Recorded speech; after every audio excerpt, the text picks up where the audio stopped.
Magandang araw! Sa video na ito, tatalakayin natin ang buod ng ika-42 kabanata ng Ibong Adarna na may pamagat na ang dula-dulaan mula sa mga saknong 1,473 hanggang 1,541.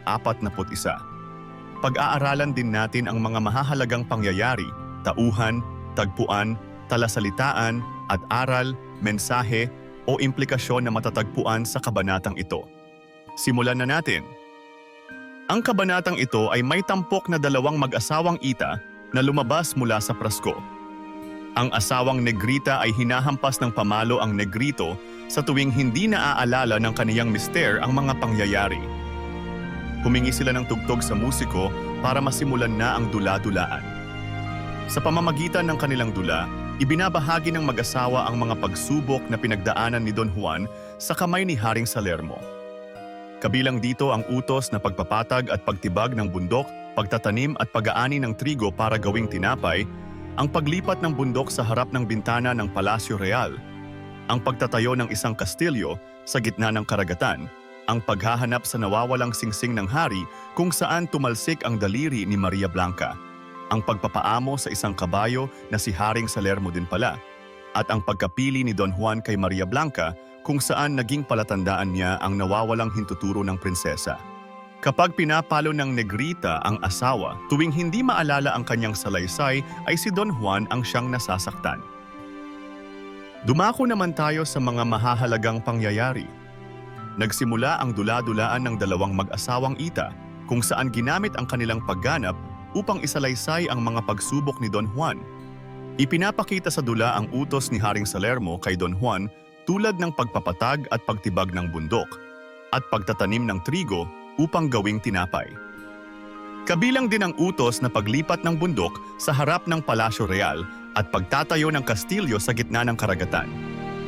Nahanap ni Don Juan ang nawawalang hintuturo ni Maria Blanca na siyang naging palatandaan upang piliin siya ni Don Juan. Ang Negrita ay hinahampas ang kanyang asawang Negrito tuwing hindi nito naalala ang mga pangyayari at si Don Juan ang nasasaktan tuwing ito'y nagkakamali. Mga mahahalagang tauhan. Don Juan. Ang bida ng kwento na nakalimot sa kanyang mga pinagdaanan sa kamay ni Haring Salermo, makamit lamang si Maria Blanca.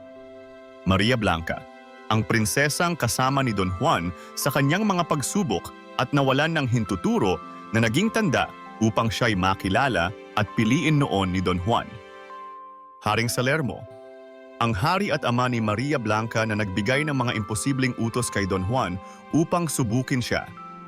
Negrita, asawa ng Negrito na humahampas sa kanyang asawa tuwing hindi nito maalala ang kwento. Negrito, asawa ng Negrita na nagsasalaysay ng mga pagsubok ni Don Juan, ngunit nakatanggap ng palo tuwing nagkakamali. Dumako naman tayo sa tagpuan.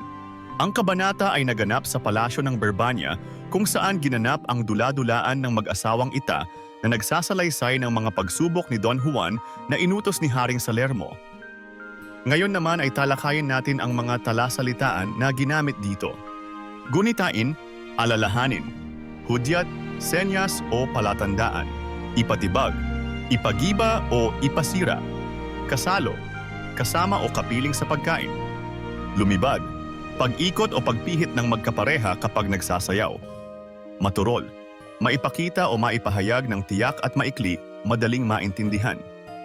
Suplina, pamalo o panghampas gaya ng latigo o lubid. Umindak, sumayaw o gumalaw ng may ritmo. Walang lubay, walang tigil, tuloy-tuloy. At ngayon ay alamin naman natin ang mga aral o mensahe ng kwento. Sa kabila ng mahihirap at tila imposibleng hamon na hinarap ni Don Juan, napatunayan ng kanyang pagmamahal kay Maria Blanca na handa siyang gawin ang lahat upang makamtan ang tagumpay at mapanatili ang kanilang pag-iibigan. Ipinapakita nito na ang matinding pagsubok ay nagiging mas magaan kapag ginagawa ito para sa isang minamahal. Ipinapaalala ng kabanatang ito na ang pagharap sa mga hamon ay hindi natatapos sa tapang, kundi sa talino at tiyaga sa bawat hakbang ng paglalakbay. Ang kahalagahan ng pag-alala sa mga aral ng nakaraan ay nagbibigay sa atin ng kalakasan at karunungan sa pagharap sa hinaharap. At diyan nagtatapos ang ika-42 kabanata ng Ibong Adarna, Ang dula-dulaan. Ano ang natutunan mo sa kabanatang ito? I-comment mo na ang iyong sagot. Inaanyayahan ka din namin na i-like, subscribe, at i-click ang notification bell para lagi kang updated sa mga susunod naming videos. Hanggang sa muli, maraming salamat sa panonood.